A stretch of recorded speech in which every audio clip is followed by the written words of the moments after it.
கோவை மாவட்டம் கருமத்தம்பட்டி ராம்நகரைச் சேர்ந்தவர் பழனிசாமி, வயது 44.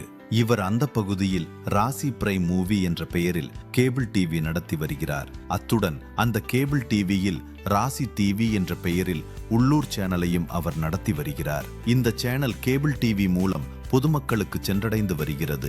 இதில் பொழுதுபோக்கு உள்பட பல்வேறு நிகழ்ச்சிகள் ஒளிபரப்பப்பட்டு வருகிறது.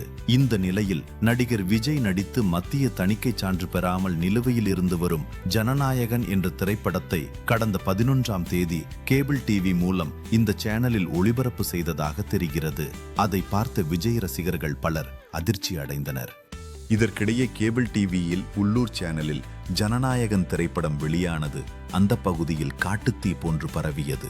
இது குறித்து தமிழக வெற்றிக்கழக கோவை கிழக்கு மாவட்ட துணை செயலாளர் மோகனப்பிரியா கருமத்தம்பட்டி போலீசில் புகார் செய்தார். அதன் பேரில் போலீசார் வழக்கு பதிவு செய்து விசாரணை நடத்தினர். இது தொடர்பாக விசாரணை செய்து நடவடிக்கை எடுக்க கோவை மாவட்ட போலீஸ் சூப்பரண்டு தலைமையில் கருமத்தம்பட்டி துணை போலீஸ் சூப்பரண்டு கரிக்கோல் பாரி சங்கர் மேற்பார்வையில் 2 தனிப்படைகள் அமைக்கப்பட்டன. அந்த தனிப்படையை சேர்ந்த போலீசார் தீவிர விசாரணை நடத்தினார்கள். அதில் கேபிள் டிவி நடத்தி வரும் பழனிசாமி, வயது 44 என்பவர்தான் ஜனநாயகன் திரைப்படத்தை உள்ளூர் சேனலில் ஒளிபரப்பு செய்தது தெரிய வந்தது. இதையடுத்து அவரை போலீசார் கைது செய்தனர்.